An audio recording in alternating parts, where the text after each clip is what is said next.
nagyszüleink generációjában, vagy a szüleink generációjában mennyire standard volt az, hogy neked tisztelned kell a szülőket, nagyszülőket, attól függetlenül, hogy mondjuk ők lehet, hogy az életed első 18 évében, vagy 15 évében, amíg velük voltál, egyáltalán nem tiszteltek téged egy percig sem. Mondjuk, hogyha az apukámra gondolok, benne is megvan ez a dolog, mint ami a nagyfaterben benne volt, hogy amit értéknek tart, azt én ugyanúgy vigyem tovább. Ilyen hobbi szinten mindig próbálkozott a művészetekkel, egyik ágában sem tudott kiteljesedni ennek a dolognak. Úgyhogy én el szoktam gondolkodni azon, hogy vajon ezt az egész zenélés dolgot, ezt azért csinálom, mert hogy én választottam magamnak ezt a dolgot, és ez magamtól jött, vagy azért, mert a faterom a meg nem élt művészeti sikerét, ezt rajtam keresztül akarja megélni.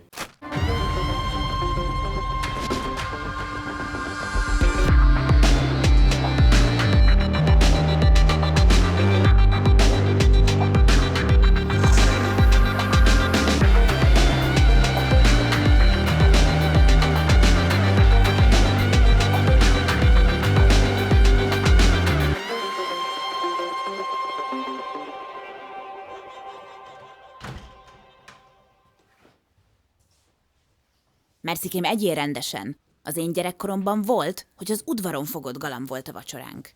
Mesélte nem egyszer édesapám az életem különböző stádiumaiban, tanító jelleggel. Gondolom.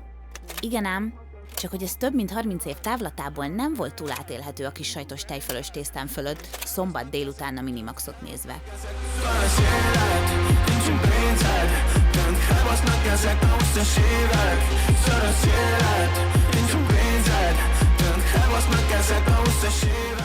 Mindig az a normális, amibe beleszületünk. És nagyon más volt a normális 1960-ban, ahogy, hát legyünk őszinték, más a normális ma 2025-ben is. Mindannyian más gyerekkort kaptunk, teljesen mások a képességeink is. Természetes, hogy idővel egyre nehezebben lépünk ki a komfortzónánkból, a rutin pedig bedarál. De olyan jó lenne kíváncsinak maradni, és megtanulni a másik generáció nyelvét is beszélni. Az összjátékhoz szerintem először egymás megértése kell. Márpedig az együttműködés jelenleg elengedhetetlennek tűnik. Hello, Doki! Szia! Arra gondoltam, hogy azzal indítanék, hogy lévén, hogy egyre tovább élnek az emberek, és egyre kisebb időintervallum van két generáció között, ahogyan azt Steigerwald Krisztián is megfogalmazta, egyre több generáció él egy fedél alatt, vagy működik terekben és helyzetekben. Szerinted áthidalható ez a gát ennyi generáció között? Mert azt gondolom, hogy igen, feltétlenül, miközben persze ehhez azért nagyon sok mindenre szükség van, és hogy amit mondtál, abban szerintem még az nagyon fontos, hogy együtt kell működni, tehát hogy valahogy valamilyen közös célokért kell úgy együtt dolgozni, hogy nem csak arról van szó, hogy tovább élünk, hanem arról is van szó, hogy később is megyünk nyugdíjba, tehát tovább is aktívak maradnak az emberek, mint mondjuk korábban, és emiatt ezek a különbségek sokkal jobban kijönnek. Neked az értékrendeknek és a motivációknak a különbségeiben a generációk között milyen tapasztalataid vannak? Én nagyon azt érzem, hogy az idősebbektől van ez az elvárás a fiatalabbak felé, hogy ugyanúgy építsék szépen a karrierjüket, ahogyan annak idején ők is tették, mert aztán a végén ott van egy cél, ami általában az, hogy meg tudnak venni egy házat, és akkor a családot oda be lehet költöztetni. Közben elfelejtették azt, hogy itt óriási változás történt gazdaságilag is, és technológiailag is minden téren, és hogy a mi generációnk, azaz a milleniálok, és hát az Z-generáció sem lesz képes már arra, hogy önerőből segítség nélkül tudjon akár egy ingatlant vásárolni magának. Innentől kezdve azt gondolom, hogy az idősebb generációknak ezek az ilyen tanításai, meg útmutatásai már nem fedik a valóságot, már nem beépíthetőek a mi érzékelésünkbe, és ez egy ilyen folyamatos feszültséget szül a két generáció között egyértelműen. Az idősebb generációk szívesebben használják a telefont, vagy írnak e-mailt, vagy találkoznak személyesen, és hogy a fiatalabbak meg sokszor inkább például a szöveges üzeneteket, vagy ezeket a rövid chat üzeneteket használják. Szerinted ebből tényleg ilyen gyakori félreértések és kényelmetlenségek vannak? Vagy neked van ebből egyébként rossz tapasztalatod? Nekem szerencsére nincsen ebben rossz tapasztalatom, de el tudom képzelni, hogy lehet. Az egy független, amit magamon is észreveszek, az az, hogy én sem szeretek már telefonálni. Tehát én a telefonálást egy ilyen gyors információ közlésre szeretem használni, hogy késem 5 percet például, és le is tesszük a telefont.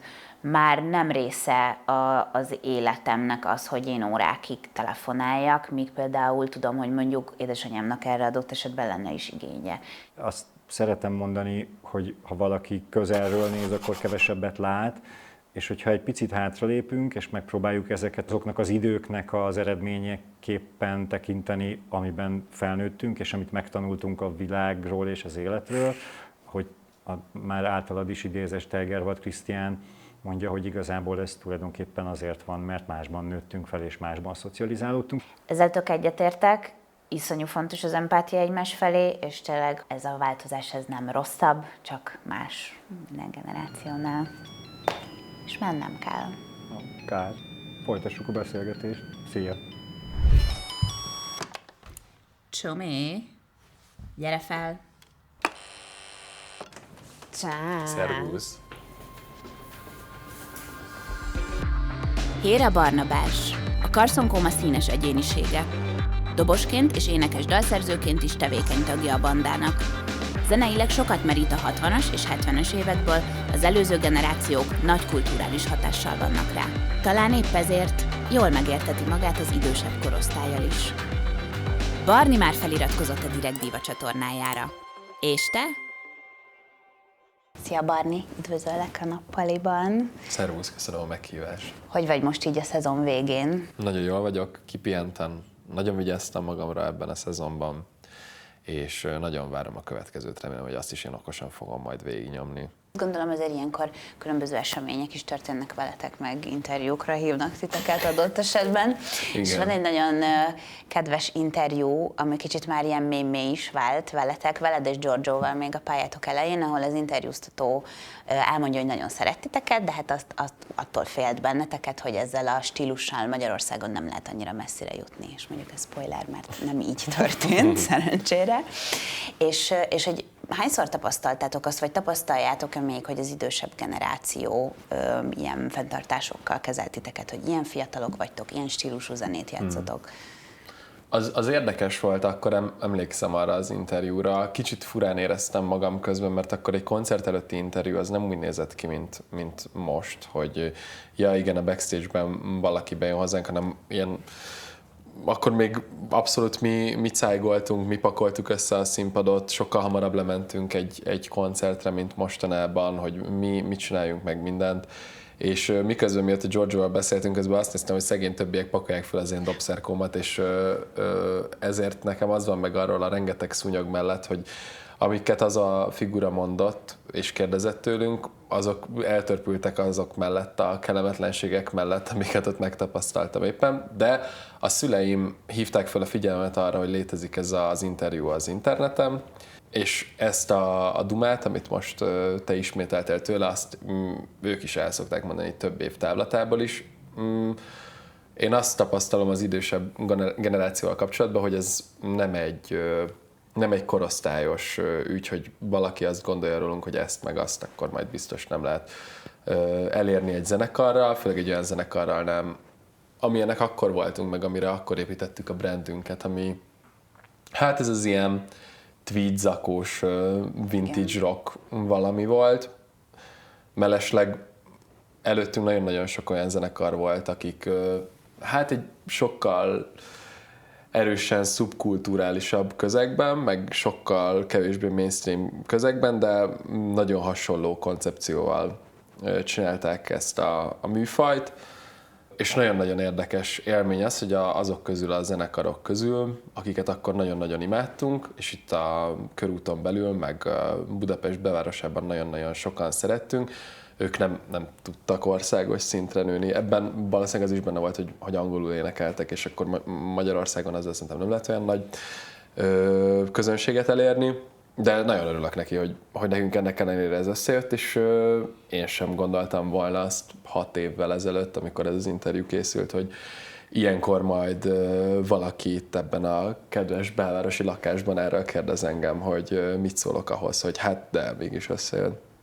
Igen, és csak jó, hogy ezt mondod, mert azért tényleg ilyen nagyon hamar professzionális szintre léptetek zenekarilag, és egészen hamar ez lett a fő keresetetek mindannyiatoknak, amellett, hogy azért van mindenkinek egy egyetemi végzettsége, de nem volt nagyon hirtelen, vagy hogy mennyire volt nehéz felnőni ehhez a feladathoz ennyire fiatalon, hogy akkor nekem ez van, és akkor innentől kezdve ezzel profi szinten foglalkoznom kell. Hát amúgy egy részről azért volt nagyon könnyű, mert bár nagyon sok olyan arccal voltunk körülvéve ilyenkor, akik az idősebb generációba jönnek, akik az ilyen 90-es évek iskolát vitték tovább nekünk a zenekarozás, meg a koncertezés, koncert utáni bulizás szintjén, viszont mivel mindig ott voltunk hatan egymásnak, így nem volt ez a teljes kontroll nélküliség. Szóval szerintem egy szóló előadónak ez sokkal nehezebb lehet. És felnőni ahhoz a feladathoz, hogy így valahogy a földön maradjunk ebben, nem csak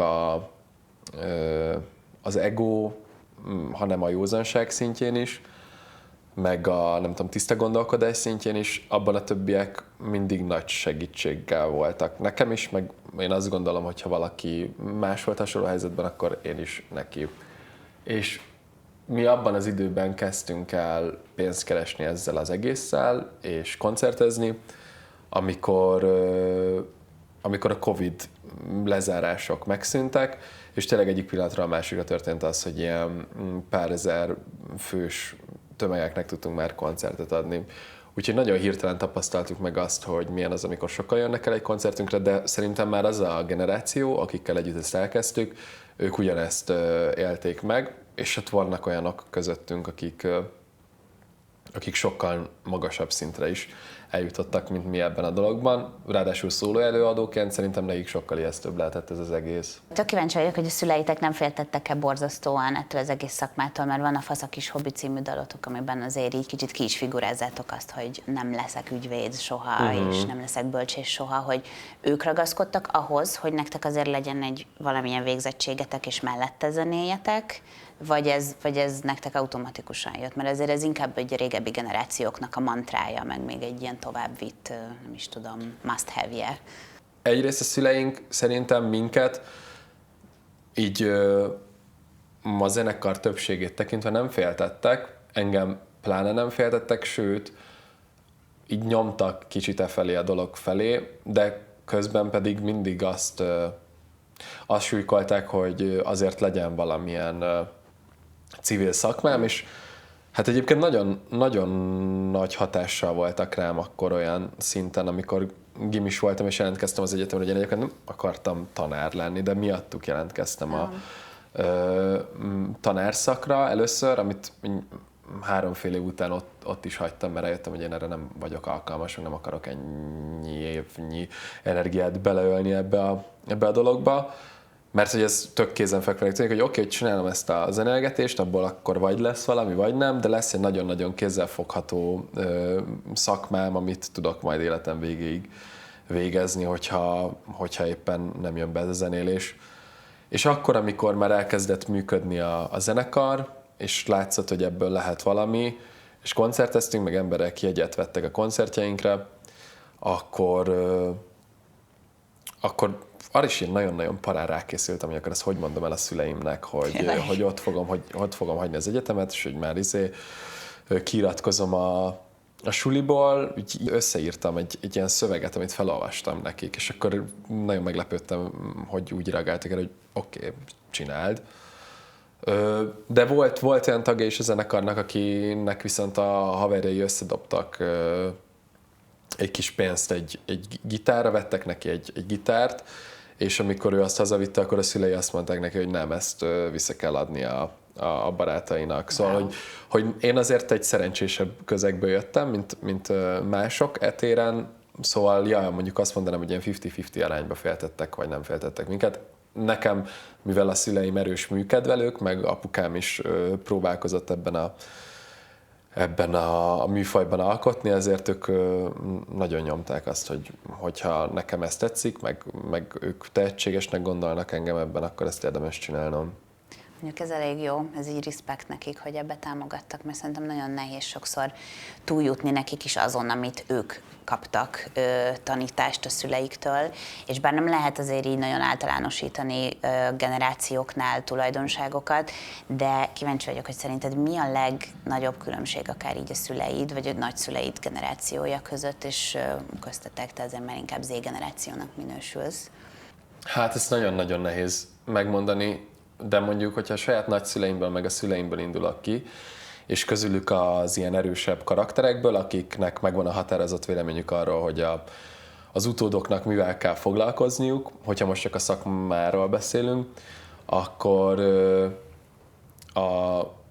a nagyszüleim generációjában nagyon-nagyon sok építőiparban dolgozó, meg mérnökként tevékenykedő figura fordult meg, és mondjuk a nagypapám az nagyon-nagyon presszionált afelé, hogy ezt csináljam.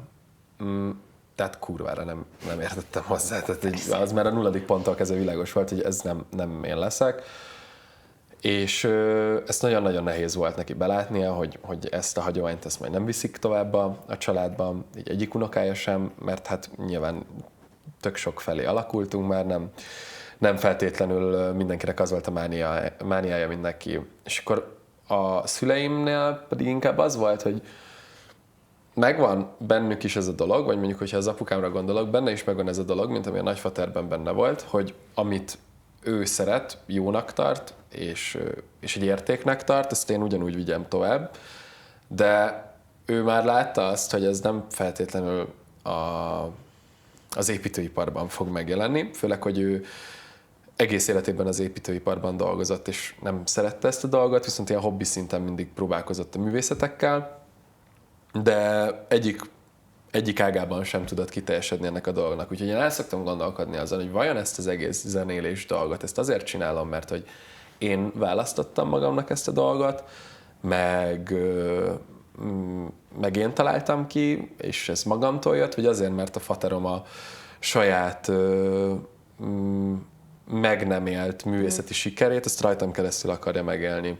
És ebben a generációban is még megvan az, vagy hát a szüleimében, sok esetben, hogy az általuk értékesnek élt dolgokat, azokat az utódokon keresztül próbálják megélni, és lehet, hogy nálunk már az lesz a különbség, hogy ezeken az ilyen ego kérdéseken felül tudunk kerekedni, és nem akarjuk minden áron ráerőltetni a gyerekünkre ezeket a dolgokat. Nyilván, hogyha születik egy gyerekem, akkor ő olyan közegbe fog felnőni, ahol lesz egy csomó hangszer, nagyon sok lemez, meg így a 0. ponttól kezdve tud kapcsolódni ezekkel a dolgokkal, de hamar ki fog derülni, hogy tényleg érdeklik-e, vagy sem. Nem azt mondom, hogy én azért csinálom ezt az egészet, mert hogy a faterom rám erőltette ezt a dolgot, mert engem nagyon érdekeltek ezek az ügyek, és látszott, hogy ez az, ami az első számú helyet foglalja el az életemben, és az öcsém is ugyanabban a közegben nőtt föl, de ő valahogy mindig is távol tartotta magát egy kicsit ezektől az ügyektől. Szóval nem tudom, hogy ez majd hogyan alakul a jövőbe, de így azt mondanám, hogy generációra generációra finomodnak a szülők, meg a nagyszülők az értékek továbbvitelének a tekintetében. Ez nekem egy ilyen nagyon érdekes feltevés itt a generációk között, hogy a baby boomerekre mondják azt, hogy ők még nagyon ilyen felnőtt orientáltak voltak, és hogy nekik az volt a valid, hogy a felnőttek mindent jobban tudnak, hiszen ők többet éltek, vagyis a tapasztalataikra érdemes hallgatni. Viszont az Y generációtól kezdve meg már nagyon egy ilyen kortárs orientált világban élünk, ahol inkább egymásra hallgatunk, hogy jó, ezt mi biztos jobban tudjuk, mert ugyanazt éljük át, akár így a social médián keresztül is, hogy ezt te is érzékeled magadon, hogy kevésbé adsz az idősebbek szavára, mint amennyire ez régen tök adekvált volt, és inkább a barátaid, meg a kortársaid azok, akik formálnak téged ezen a téren. Én mindenkinek a szavára igyekszem adni. Szerintem az alapvető különbség, hogy nincs már meg ez a tekintélyelvűség, ami régen alapvetőbb volt a családokon belül, meg mondjuk a suliban is. Szóval, hogy nincs az, hogy amit szabad Jupiternek, azt nem szabad Kisökörnek. De ezt mondjuk a nagyfaterom még mondta nekem. Igen.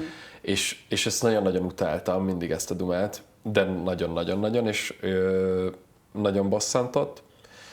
Viszont amellett, hogy nagyon sokat tanultam a kortársaimtól, már nem tudom, azt gondolom, hogy a világnézetem kialakulásának egy jelentős részét, ezt mondjuk már ilyen a felső tagozat legvége fele szedtem össze, olyan barátaimtól, akikkel adott esetben már nem is tartom a kapcsolatot, de nagyon sokat adtak nekem azok a beszélgetések, hogy egy kicsit kinyíljon nekem a világ, de mostanában pedig ugyanannyira szeretek egy 50-es felnőtt férfival beszélni, mint nálam fiatalabbakkal, vagy velem egyidősekkel, akiknek adott esetben teljesen más a világnézetük, mint nekem, mindenkitől tök sokat lehet szerintem tanulni. És az egy másik kérdés, hogy azt viszont így nem nagyon szeretem, hogyha bárki próbál utasítgatni az, amit szabad akárkinek, azt nem szabad a bárkinek elvén. Igen. Nem, erre a mondásra én is emlékszem, és ezt kifejezetten nem tartottam reálisnak. Ugyanúgy az sem, hogy a tisztelet az mindenképpen jár az idősebbnek, mert igen, hogy már nem ezt a világot éljük, mert a tudás az már mindenkinek megszerezhető, és nem egyértelmű, hogy az csak az idősebbeké. Olyan érdekes belegondolni abba, hogy a nagyszüleink generációjában, vagy a szüleink generációjában mennyire standard volt az, hogy neked tisztelned kell a szülőket, nagyszülőket, attól függetlenül, hogy mondjuk ők lehet, hogy az életed első 18 évében, vagy 15 évében, amíg velük voltál, egyáltalán nem tiszteltek téged egy percig sem, és akkor így valahogy szerintem az a nagy fordulat, amikor az ember ezt realizálja, hogy igazából, hogyha ezek az emberek, nem tudom, éveken keresztül folyamatosan megaláztak, ezen a mit szabad Jupiternek, azt nem szabad kisökörnek elven, meg hasonló szitukban, akkor nekem miért kéne tiszteletet mutatnom feléjük.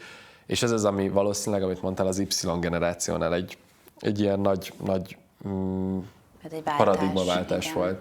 Nekem erről az, amit szabad a nagyökörnek, nem szabad a kisökörnek dologról, az is eszembe jut, hogy ugye nyilván van ez a generáció, aki ilyen poroszosan és nagyon tekintélyelvűen nevelte a gyermekeit, de mondjuk az X generáció már ezt egyen lazábban akarta csinálni, mert ezért mindig van ez a mondás, hogy megfejlődjük ezeket a generációs traumákat, és mindenki nyilván egyen jobban akarja csinálni, viszont ők már, meg akár az Y-nak a tetei is egy kicsit már inkább ilyen baráti módon nevelte a gyerekeit, aminek egy olyan következménye is lett, hogy az iskolában, amíg mindig poroszos elvet valló tanárok viszont már nem tudtak kommunikálni a gyerekekkel. És most van először az azért a világ történelemben, hogy ennyi generáció él egyszerre egy helyen, és ez ilyen problémákat is fel tud vetni, hogy te ezt így iskolában is érzékelted, hogy nagyon távoli ez a szakadék a tanár és köztetek? Érdekes kérdés. Hát sok tanárral igen, sokkal meg nem, de én azért egy elég tekintélyelvű gimibe jártam, szóval nem biztos, hogy az a legstandardebb fölállás az összes közül az ilyen katolikus fiú gimnázium.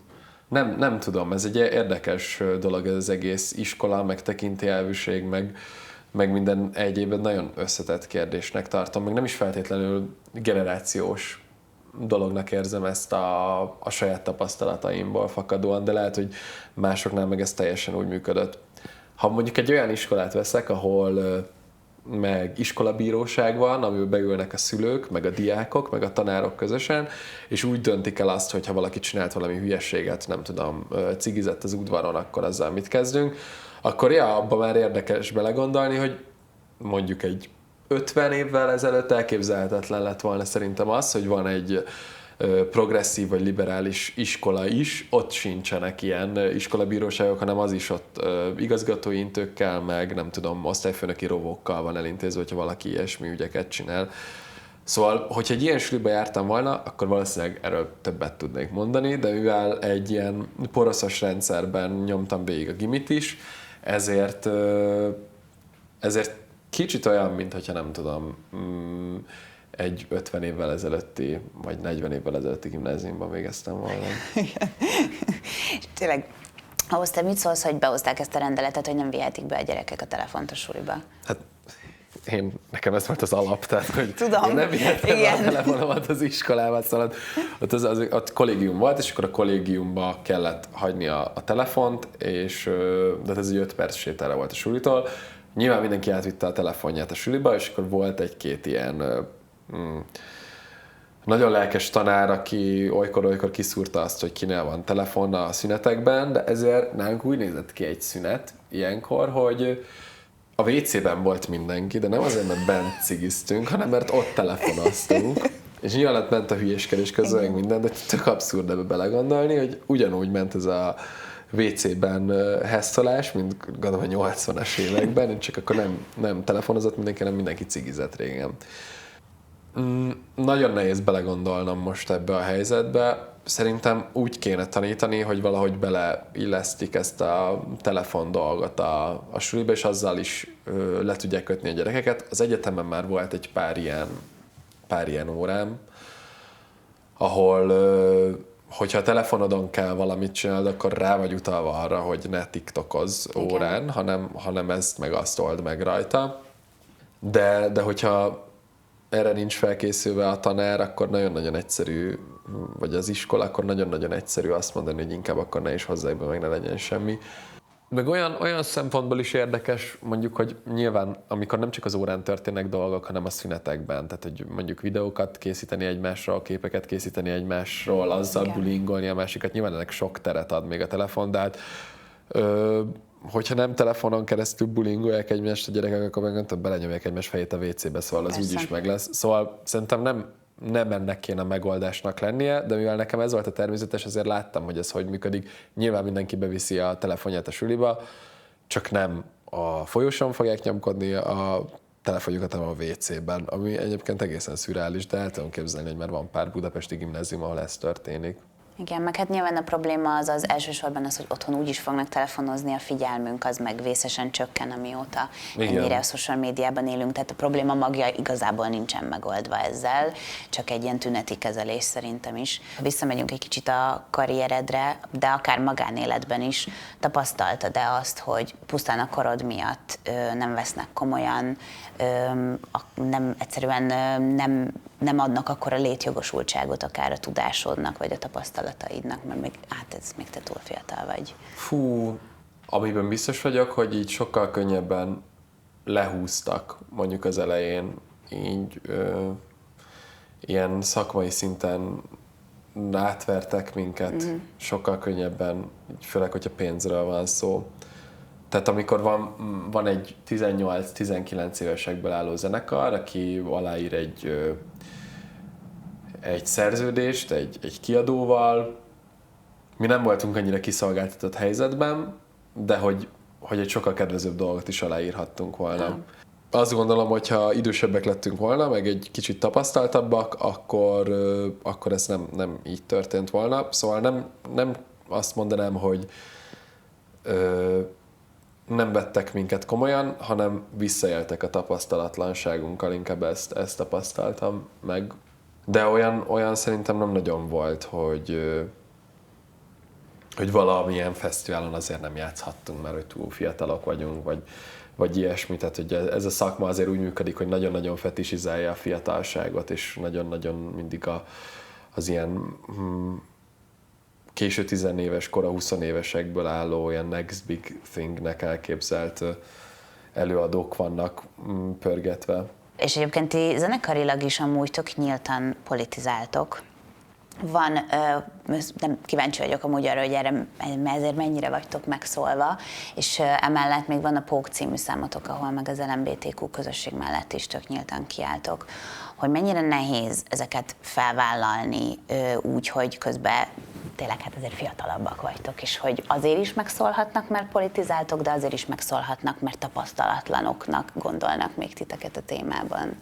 Nem gondolom azt, hogy így nyíltan politizálnánk, tehát hogy olyan nem nagyon történt, hogy nem tudom, mi a saját szánkkal bármilyen politikai arcba, pártba beleszálltunk volna, vagy bármilyen politikai pártot támogattunk volna. Én ettől nagyon-nagyon óckodom, meg ezt nem szeretném csinálni. Egyrészt azért sem, mert láttunk már egy csomó olyan helyzetet, amikor van egy adott politikai erő, amit nagyon-nagyon szimpatikusnak tartanak az adott generációnak, az adott kornak a tagjai, teljes mellszélességgel melléjük állnak, aztán 4 év múlva kiderül, hogy ezek is ugyanolyan kretének, mint amilyenek az előzőek voltak. De a társadalmi kérdésekben, amiket adott esetben politikusok hangosítanak föl, azokban mi is szeretünk megszólalni. Azért messze vagyunk az ilyen protest zenekartól, bár nagyon-nagyon szeretem azt a műfajt, és nagyon-nagyon sok ilyet fogyasztok, és nagyon-nagyon értékesnek tartom ezt, de legalább annyira fontos nekünk szerintem az, hogy a saját élményeinkről, meg a szerelemről, meg ilyesmi ügyekről írjunk dalokat, mint arról, hogy éppen ilyen-olyan társadalmi csoportokat hogyan nyomnak el egy országon belül. Az, hogy mennyire vagyunk megszólva emiatt, az nem sok szempontból nem csak egy generációs kérdés, hogy mondjuk ez a Facebookon hogy jelenik meg, vagy ilyesmi, vagy hogy most látom ezeket a videókat, hogy kérdezik a fiatalokat, hogy az idei nyárnak a sláger skandálását, ezt pontosan miért nyomják, ezt nem akarom kimondani, mert akkor az lesz, hogy kivágják belőle, és csak ez lesz mindenhol ismételgetve, és kiderül, hogy lám, mégis a Karzonkoma ezt mondja a saját szájával, és mi meg voltunk fizetve ezért. Szóval, hogy megkérdezik tőlük, hogy ez miért történik, vannak olyan politikusok, akik ehhez úgy állnak hozzá, hogy jó, a fiatalok majd kinövik, stb. Szóval, hogy én azt látom, hogy így a sajtóban szeretik nagyon hozzánk, meg más előadókhoz kötni ezt a dolgot, de azért ez nem tőlünk fakad. Most az, amikor kiadunk olyan dalokat, mint amilyen a Pók, vagy a Feldobom a követ, az... Igen, én is a Feldobom a követre gondoltam elsősorban, hogy azért egy kritikát megfogalmaztok. Persze, de az is egy nagyon érdekes ügy, a Feldobom a követ, azon sokat gondolkodtam, hogy ez mennyire egy visszatérő dolog a magyar kultúrában, és hogy ennek ellenére egy ilyen teljesen új, meg aktualizált köntösben csodálkozik rá mindenki erre, hogy már nem tudom, de több 100 éve vannak különféle kulturális alkotások, nem csak dalok, hanem versek, meg egyéb szövegek is erről itt nagyon-nagyon szeretem Magyarországot, de hogy így elvágyok innen, de közben mégsem. De szóval, hogy nyilván sok kommentet kapunk, hogyha kirakunk egy ilyen-olyan videót a TikTokra, vagy a Facebookra, szóval megkapjuk ezeket az ilyen fura negatív dolgokat, de hát ezzel így együtt kell élni. Ez is a social médiának egy ilyen tök fura újdonsága, hogy amennyi jót is kapsz tőle, meg amennyi szeretetet kapsz pluszban, amit lehet, hogy korábban zenészként nem kaptál volna meg, ugyanannyi szart is kapsz még a nyakadba mellé. Kicsit ilyen utolsó merengős kérdésként meg azt tenném fel neked, hogy szerinted mi kell ahhoz, hogy empátián, meg ezen az olvasottságon túl, hogy tényleg frissen tudjuk tartani magunkat ahhoz, hogy nyitottak tudjunk lenni az új változások felé. Mert azért ez egyre jobban gyorsul, egyre rövidülnek ezek a generációk, és egyre mélyülnek a szakadékok, és hogy szerinted mi a kulcsa ennek, hogy fel tudjunk majd mi is zárkózni? Hát beszélgetni kell a fiatalokkal, ahogy idősödik az ember, mindig nyitottnak lenni ezekre az új ügyekre. Szerintem ebben nekem is sokat kell még tanulnom, mert hogy azt érzem, hogy nem vagyok elég nyitott ezekre a dolgokra. De hogyha az ember az nem ezzel a tekintélyelvűséggel megy előre az években, akkor valószínűleg sokkal könnyebb lesz. Szerintem ami még egy ilyen nagy különbség az előző generációk meg a mostaniak között, de hogy már az én generációm meg a milleniálok között már azt is észreveszem, hogy mondjuk így az alkoholhoz való viszonyulás az mennyire más. Igen. És 2 följebb meg így pláne, de hogyha arra gondolok, hogy mondjuk lehet, hogy nem fogunk annyit piálni, mint a szüleink, a nagyszüleink, vagy a nem tudom, nővéreink, vagy akárkinek a generációja, akkor már egy ilyen sokkal tisztább, meg boldogabb öntudattal rendelkező 50 pluszos csapat lehetünk, meg tök sokat látni még a világból, tehát így utazni ide-oda, és több kultúrával találkozni, és nem így betokosodni a 4 fal közé. Igen. Köszönöm neked ezt a beszélgetést, Barni, és azt is, hogy itt voltál. Köszönöm szépen, hogy itt láttam. Na, gyere máskor is. Lesz még téma. Visszajárunk.